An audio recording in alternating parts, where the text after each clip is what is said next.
growing up with a white mom and an African American dad? So well, back then, that wasn't that common, Right. and so sometimes I hate to say, like, sometimes I would be a little like if my mother was gonna come to visit me at school, I'm like, Oh no, everyone's gonna see. Yeah. But it's like, it's not like they didn't know. I Right. think because I was probably the highest yellow person in the class. Right. But she was very, still is very passionate and very strong in her personality. Mm-hmm. And I think that carried over to me. It was like, there's nothing to be like concerned about, Right.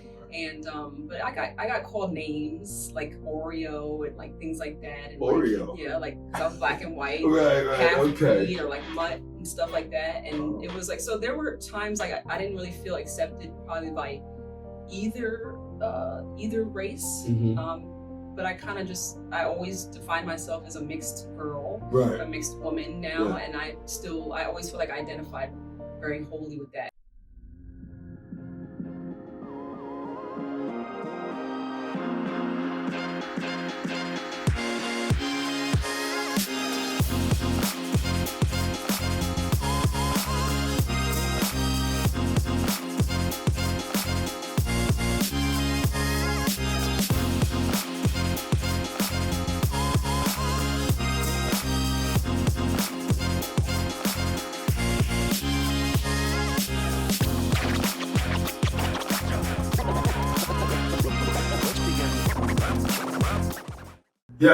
Yes.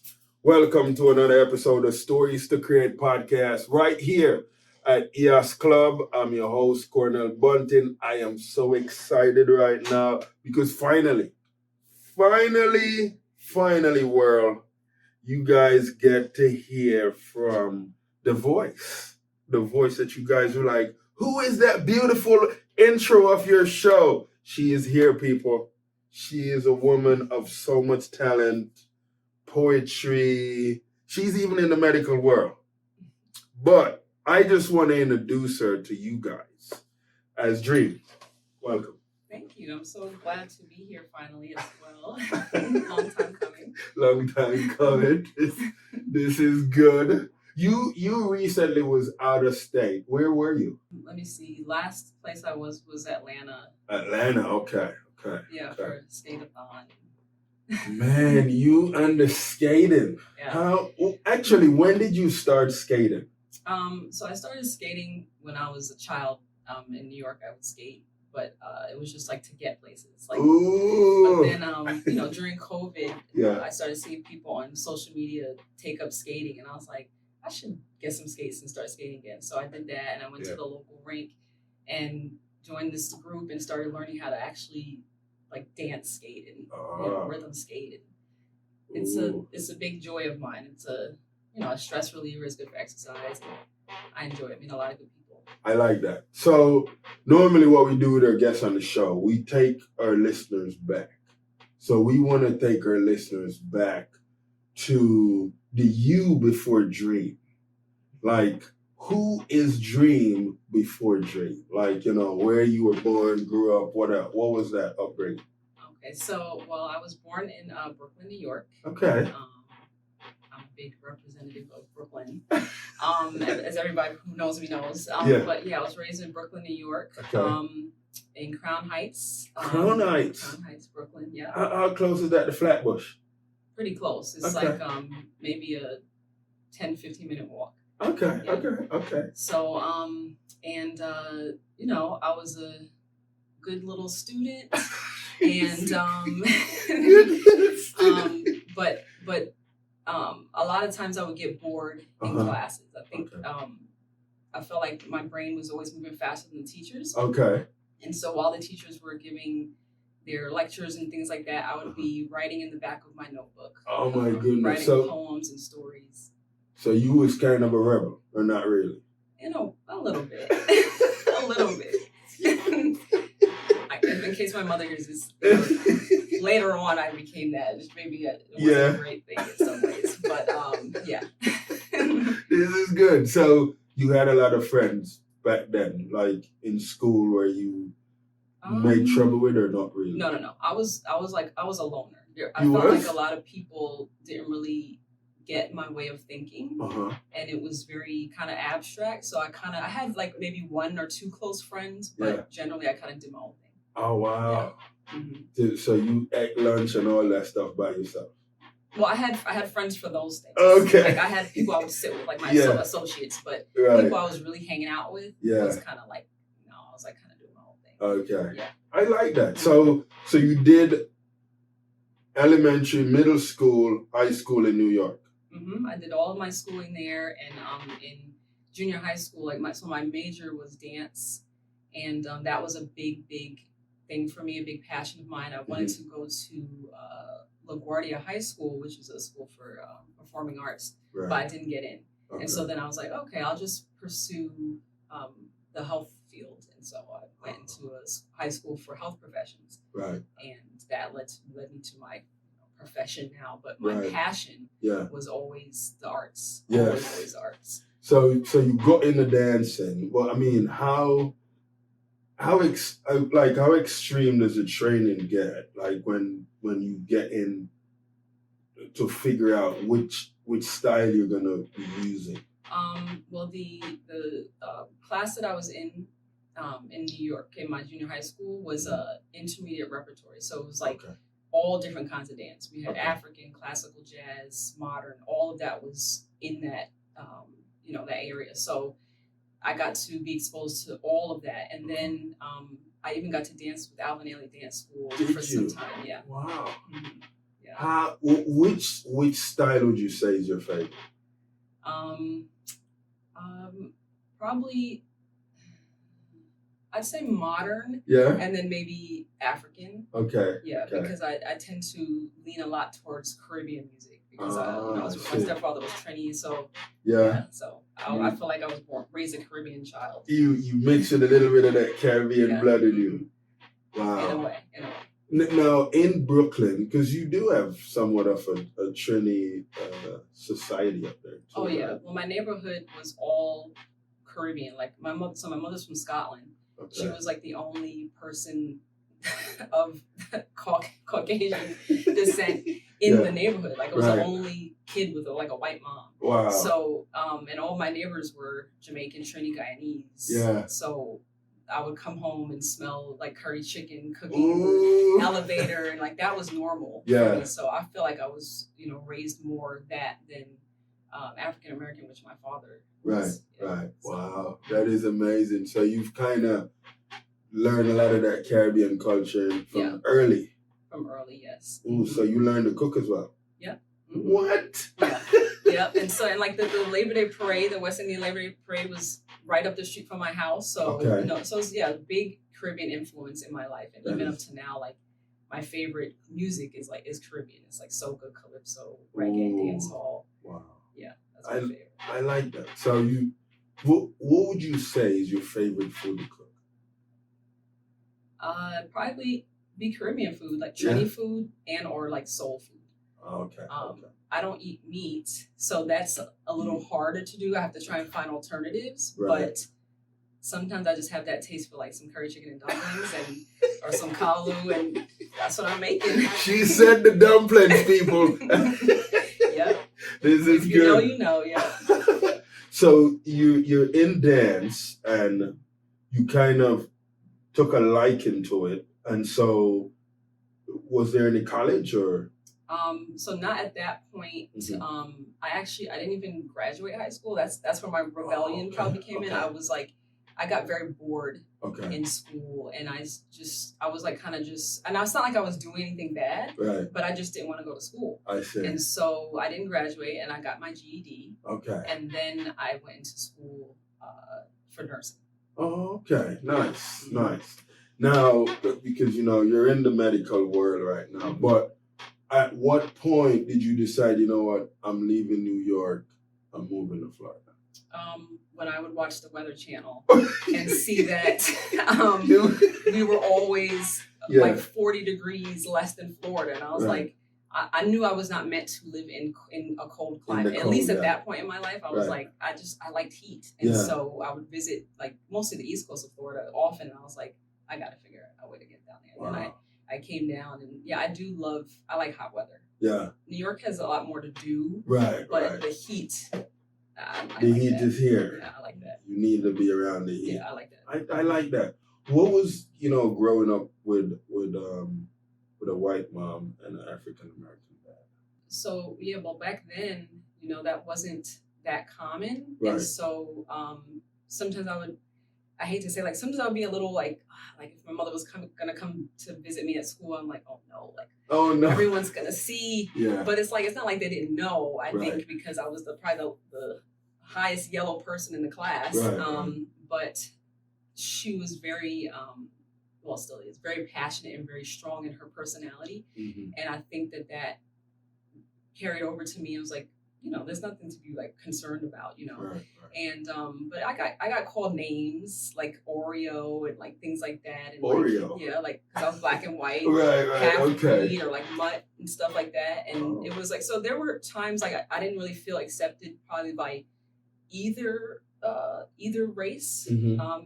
But I always define myself as a mixed girl, right. a mixed woman now. And I always feel like I identified very wholly with that. And my mother was very accepting and promoting of anything I wanted to do as far as like my hair, which back then I didn't want anyone to see it big and curly because I was like, no one has this hair. I don't want anyone to see it. Right. And but then you get to a point where, you just accept it and love it. And it's like, I don't know why I didn't do this when I was younger. Wow. Yeah. Was your dad very involved? Not very. Okay. I mean, I knew him and I would see him when I was really younger, like every other weekend.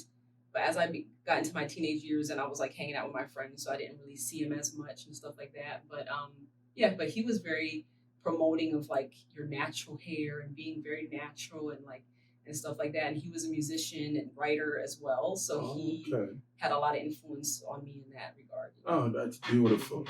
So, I mean, you still communicate with them now?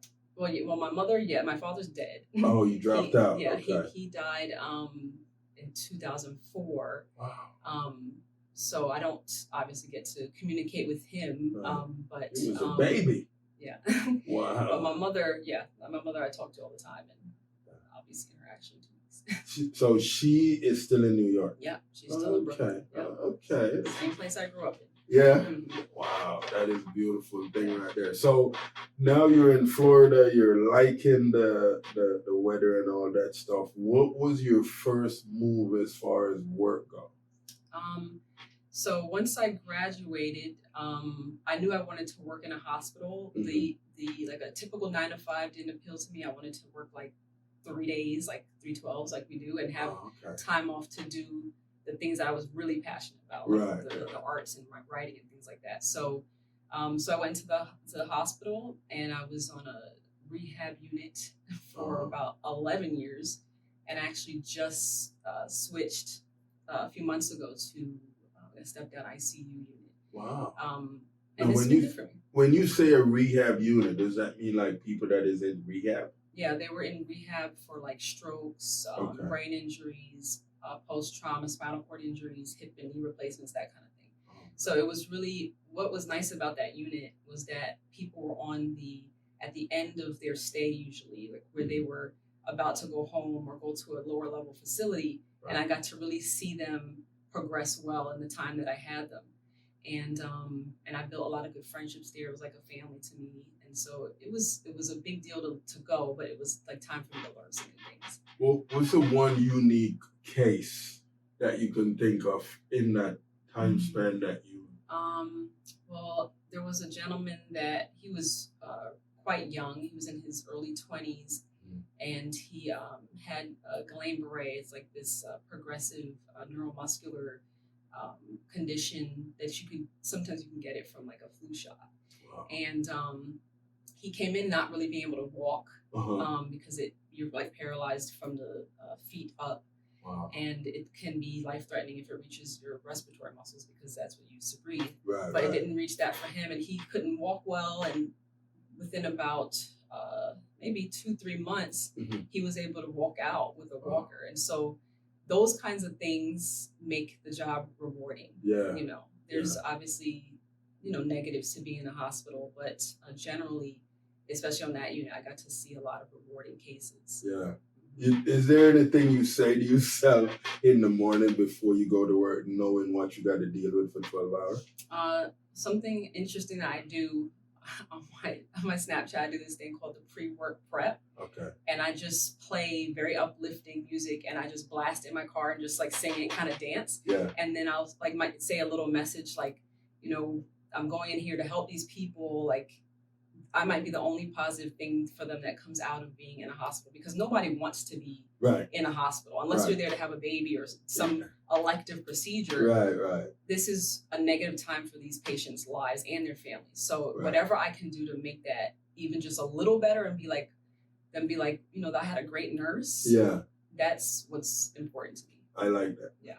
That is beautiful right there. So now you have 4 days out of the week to work on your craft. Right. What was the first craft you decided you wanted to start working on to get good at? It would probably be my writing, and that's because that's something I've never really stopped doing since I was a child. It just carried over, but I wanted to be a little more, have a little more intent behind my writing. So writing poetry that could be delivered spoken and not just something you would read. And so that involves writing it in a way that it has a certain cadence to it. Right. So it's not just, something your eyes are following, but something you hear and you can feel differently.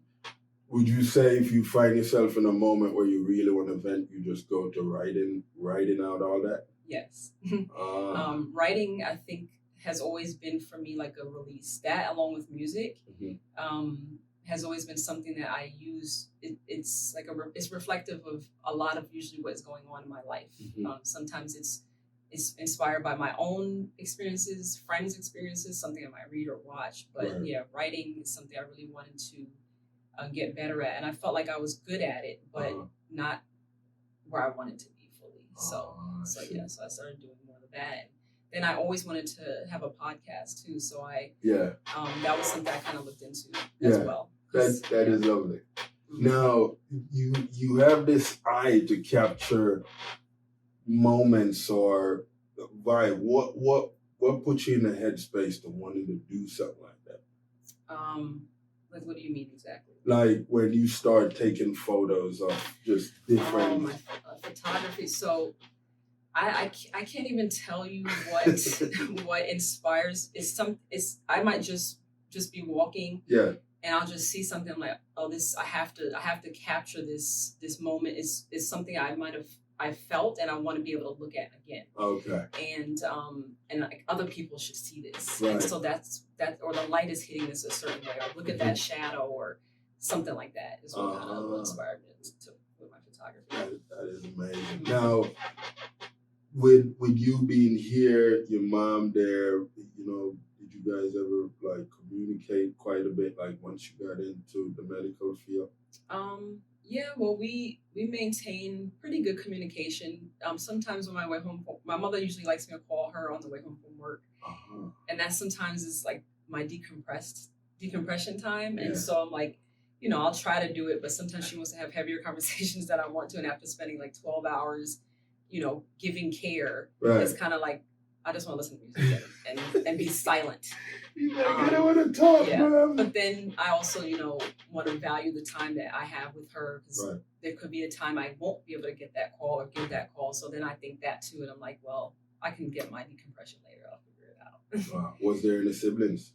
Yeah, so I have an older brother and a younger brother, and I have 4 sisters when my father remarried. Yeah, wow. And they're all over the country in different places, but my brothers are in New York. Okay. So I usually see them quite often. So you have quite a bit of siblings. Yeah. Well, yeah.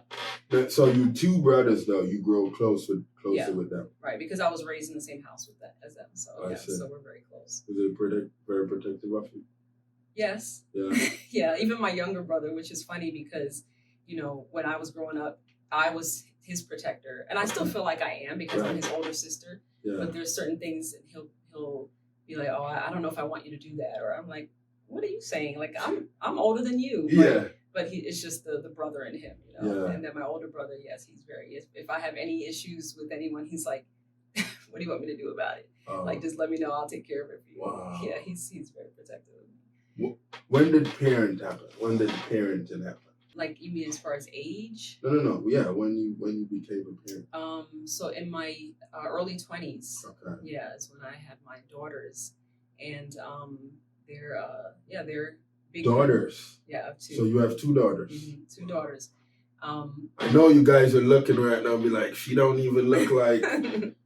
I have two. One is actually going to be graduating from college next month with a bachelor's in psychology, and then the other one just started nursing school like I did. What is happening right now, people? Whoa. Okay, so you're saying both girls are in their 20s?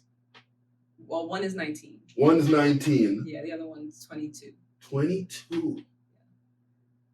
Yeah. Well, you're not 40 yet, though, so you had them early. No, I am. I'm 43. Man! Oh, my goodness. That is amazing. Yeah. Wow. 43? Yeah. Looking like 33.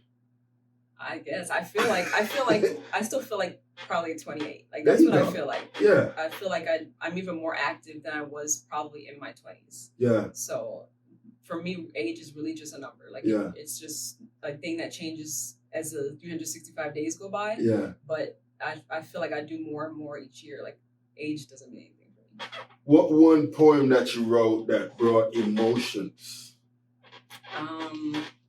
Probably one that is about like my upbringing in New York and how certain things in my environment as well, like internally and externally, affected me. Yeah. Oh, okay.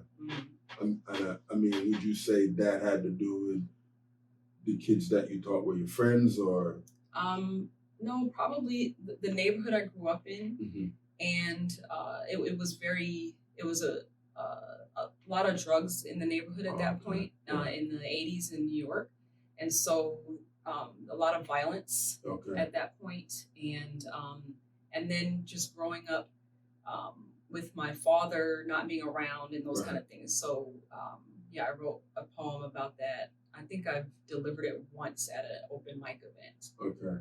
Yeah. You know, people watch TV a lot of times. They see like these different scenes in New York where kids are out in the street playing. Was you ever one of those kids? I was always that kid. Yeah. Every day I was out around the corner doing either bike riding, trying to learn how to skateboard, running around with the boys, doing all these active things. Like, I was very involved in like neighborhood fun. Wow. Yeah, playing in the fire hydrant in the summer.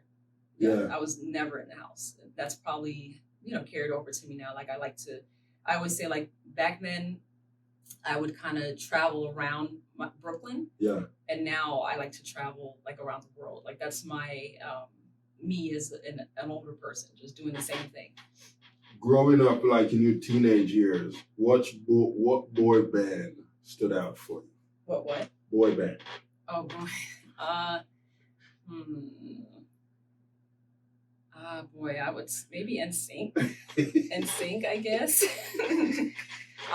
Yeah, probably NSYNC, because I really like just relate. Yeah.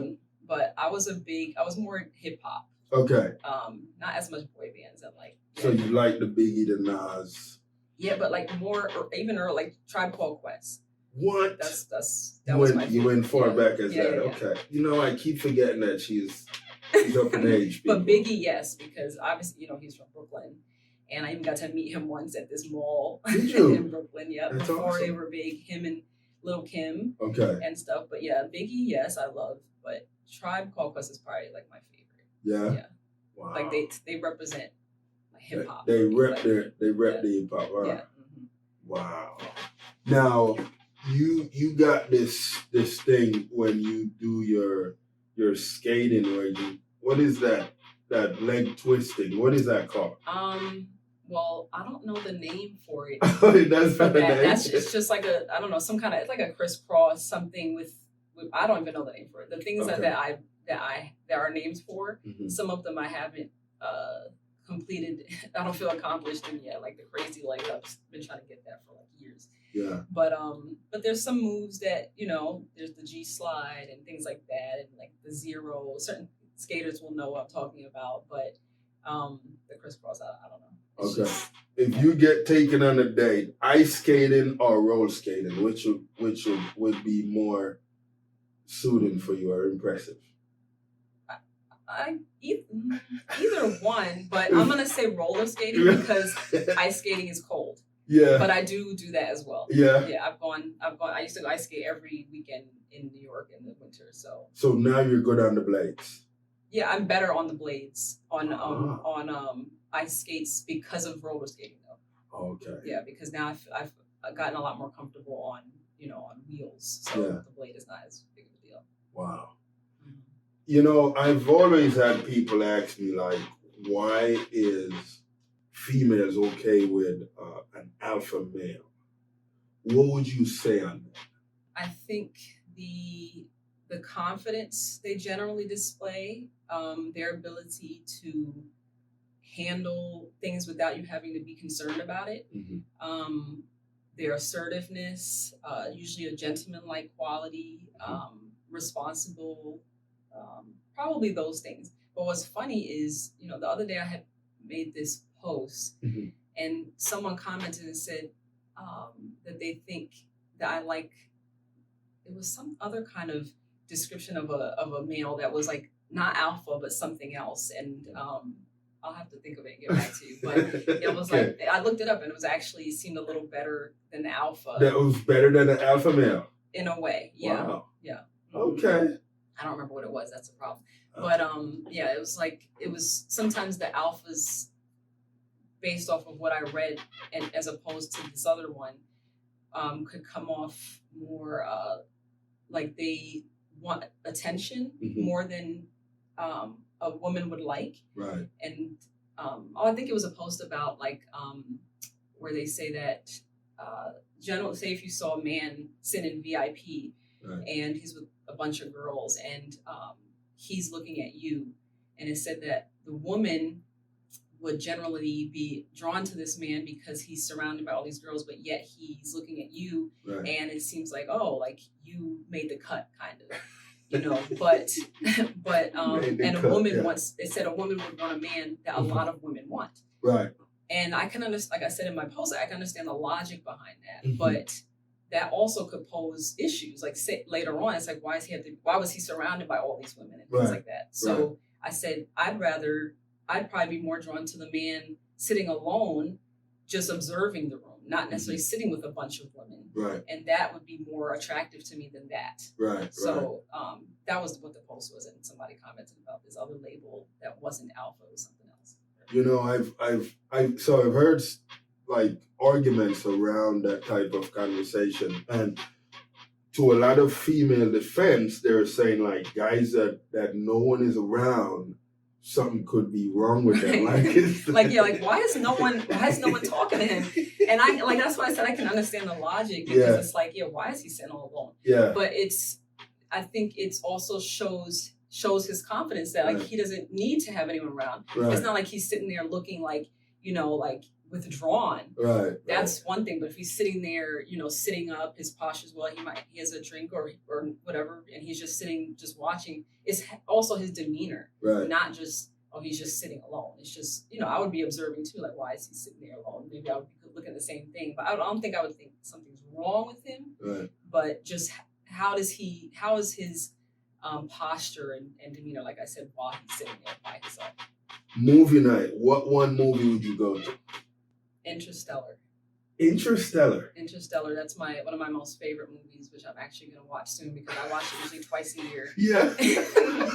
But I love things that have to do with space. Okay. And other galaxies and planets and things, and that movie really does it for me. I love it. The creativity in it was pretty good. Yeah, Christopher Nolan, he's one of my favorite directors, and the way he did that movie was just impeccable to me. I thought it covered a lot of emotion. It was like edge of your seat. There were a lot of there was sadness, there was love. It was like all that kind of stuff. Wow. Mm-hmm. Who would you say is your inspirational female singer? I like Jhené Aiko. Do you? Yeah, I think she embodies a lot of. If I could sing, I could sing. Right. But I can't sing well. Okay. You don't feel you can sing well. No, Okay. I don't think I can sing well. There's some things I'm honest with myself, and I'm not gonna go that route. But I think she embodies. She's a singer that I would want to be if I were a singer. Like her writing, the things she sings about. I really, yeah, I like her. Her lyrics are really impressive to me, and the way her melodies are intertwined with those, I really enjoy. I like that. Mm-hmm. Does anyone ever tell you that you ever look like Alicia Keys? Yes. Especially when my hair is braided. Yeah. I get that all the time. And I think also because she's from New York and we're around the same age and she's mixed, like it's a lot of similarities between she and I. So the big without the Alicia Keys money. There you go. So this is a big moment of the show, right? So, everyone fell in love with your voice on the Stories to Create podcast. How did that even happen? Walk us through that. What happened? How did you become the voice of the Stories to Create podcast? Well, I'm not sure where you heard my voice, but yeah. I mean, except for my posts and poetry and things like that. Right. And then you reached out to me, yes. and told me you were looking to update your intro. Yeah. And I was like, sure, yeah. I'm game, I'm down. And then you sent me, what you wanted me to say, mm-hmm. and I put my as my old best friend Griff would say, my dream voice on it, and that was it. And then I think I sent it to you, and then you put it on the intro. Yeah. And then I was like, maybe change the volume a little bit. Remember, I was like, just up the volume a little bit, and down, put the volume down of the background sound, mm-hmm.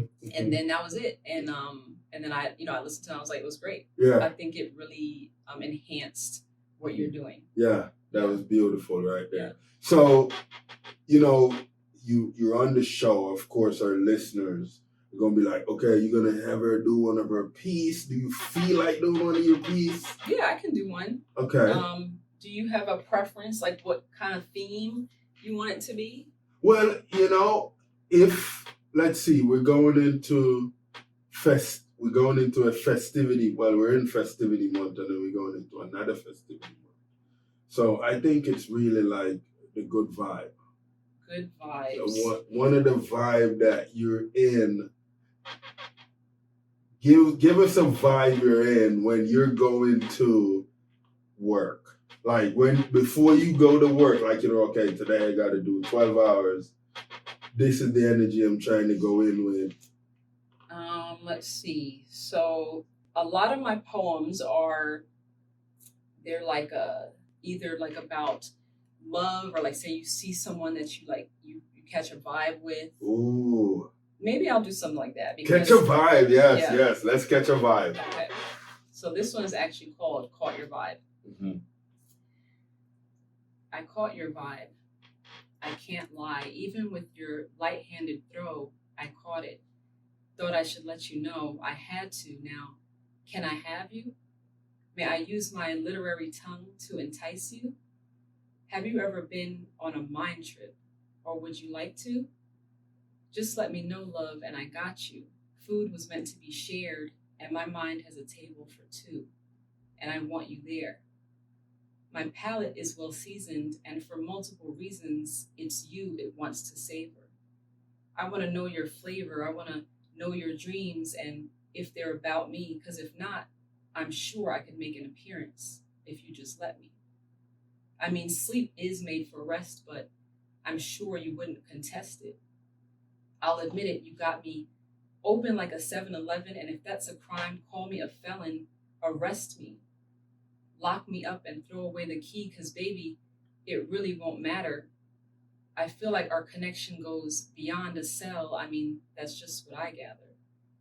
Your eyes are speaking languages I can feel in my soul, translating stories that have yet to be told, and I want to read them like a book.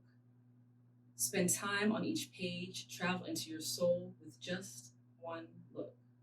Steal your heart with my eyes now. Have I got you hooked? Wow, bars. Bars. That's dope right there. Thank you. Oh my goodness. So, over the years, we've seen all these different love stories. And then I was seeing this thing the other day where they were talking on different eras of like the 90s, 2000s. Which era you think have done a better job with telling a love story, in your opinion? I think the 90s, Okay. because I think, like R&B back then spoke volumes. Right. Guys would pour their hearts out in their music to the woman that they yearned for. Right. Weren't afraid to be on bended knees and things like that. And now things like that would be called simping, and it's like, I'm not doing that. Right. Back then it didn't matter, I think. And then like we had certain rom-coms and things like that. Like I don't feel like you have that same feeling now in movies or in music like we had then. So because they've said in relationships a lot of times the male is who approach the female first. Would you say we're in a different time now where a woman also do the approach first as well? Yeah, I think there's been a lot of role reversal or role initiative taking with women not being in the backseat as much anymore. Like some good and some bad. Right. Where now they're like, if I like you, I'm just going to approach you. And I think that's there's nothing wrong with that, because men can put themselves in a place of rejection at times because they have to do that, and a woman now can do the same thing. Right. But sometimes I think it's nice to be on the receiving end. It seems like that chivalrous kind of thing where the man comes to the woman and tells her, I'm interested and stuff like that. But I'm not against it. I think either way it can go. Either way is good. So there's a thing now, and maybe for the last 5-6 years, we've had like all these different cases where the females are saying, "Hey, we need to be on the same level as the guys." What you think created that and like erupt that for the craving of a woman being at the same level? I think that my opinion is that women have gotten to the point where they don't want to be on the receiving end of negative treatment as much from men. I don't want to just say it's just from that, but I feel like women kind of got tired of and sick of being treated a certain way and like that. Now they're just like, well, I'm just going to do it too. Right. And it's like, I don't think two wrongs make a right. Like you should join in, but I also understand the anger and hurt that comes with being hurt. And so then it's like, well, I'm just going to act the same way. And now it's like, well, now the women are doing what the men did. And it's like, what's happening? Yeah. But I think that I don't know where, things are going to go as far as relationships and things like that, because it seems like the way the dating scene is going, people are just in for like a lot of instant gratification. And if they can't get their needs met, then it's like, I'm done. Yeah. I just read this post the other day about situationships and how that nobody even heard of that when I was younger. A situationship. It was either you were together or you weren't. Right. And now it's like, we're in a situationship. It's just like a title for some no-name relationship. Right. But the post was saying how people went from to meet the parents to just meet my needs. And if you can't, peace out. So that could almost sound like a situationship is an open relationship.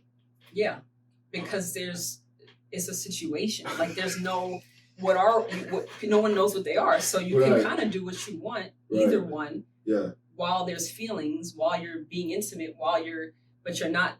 There's no clear cut lines or boundaries. Right. And so it's just like I guess back then, like back in the days when people just not even the days, but a few years ago on Facebook when people just have, it's complicated. Yeah. Instead of single or married or whatever. It's like that's what everything is now. Everyone's just in situationships. Yeah. We're just in a situationship. I don't know if I have paid attention to that, but that is quite interesting. If a guy said, you know what, Dreeme, I want to be in a relationship with you, but I have little craves every now and then where I'm gonna mess with this girl, I'm gonna mess with that girl. What would you I would do what I just did just now. I would laugh and like, well, you're talking to the wrong woman because you're not being in a relationship. Right. To be in means you're in. Right. That's not with one foot out. I like what you just said, and I think you should say that again. Did you guys just hear that? To be in is to be in, not with one foot out. Because if you come to me, you're taking the initiative to come to me and say, I would like to do this with you. Right. But I want to do this. Yeah. That's not what I'm about. Right. Maybe there are women like sense, that, right? but then you don't want to be in something, or you just want to enjoy me. Yeah. But you also get to it that also it's like I'm not one option of many. Right. I am the option. The choice. That is it. Yeah. That is rocking right there. I like that.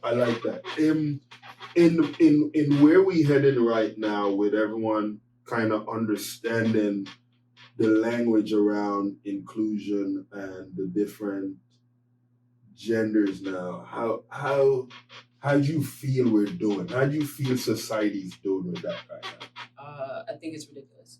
Honestly, I think there's. Yeah. I mean, it's my opinion. Yeah. People can say what they want, but there's too much now. Yeah. It went from sexual orientation was just you were heterosexual or you're homosexual. Right. Then there's bisexual. Then there's pansexual. Then there's who? Pansexual. I think it's like pan usually means everything. So it's like I guess everything, but isn't that then to me is like isn't that bi? Because there's only two kinds. Yeah. But then there's like a new name for every orientation almost every few months, and it's like there has to be some kind of limit to that to me. Like I understand including everyone, but like it's becoming I think too much. Yeah. That's just my opinion. No. I like that. I think, with everything that is happening, and I think the voices and how groups are, and I think that's one of the things that leads a lot of decisions now is the groups, isn't it? Right. And it's also confusing. Right. Like the children growing up now have almost too much to decide what they want to be. Right. And then there's some allowance from parents. I don't know if I want to get into that too much. But, right. But it's I think it's confusing for kids to know even what they want to be. And I'm not talking about like careers, but like, there's all these sexual orientations. There's just too many things that can confuse even me. Like I don't even know all the names, like I said, of all the sexual orientations and things like that. So like I said, I understand including, but there needs to be some kind of compartments that stop at some point where it's like we've made the names and that's it. Not there's another group of people that like this, so now there's a name for you and there's a name for you. You know what? So the listeners have heard you talk on how you love writing. What would you say is your next big project when it comes to writing? Well, I'm writing 2 books right now, and one is like my baby. That it's one I've been writing for a few years. That I took a pause on the year of COVID just because of a lot of loss and anxiety and stress, and I couldn't write. But that year I did more of my podcast. But that's a book of poetry and prose, different poems and things that some things I've gone through, some things I relate to as far as my life and childhood and upbringing up until now. And it's a lot about how we can, things invade us that affect us as children, either internally or externally in our environments or homes and things, and then how we conquer those things, and then how we rise from it. So it's going to be divided into like 3 different themed elements, and then I'm also writing a children's book. Beautiful. Yeah.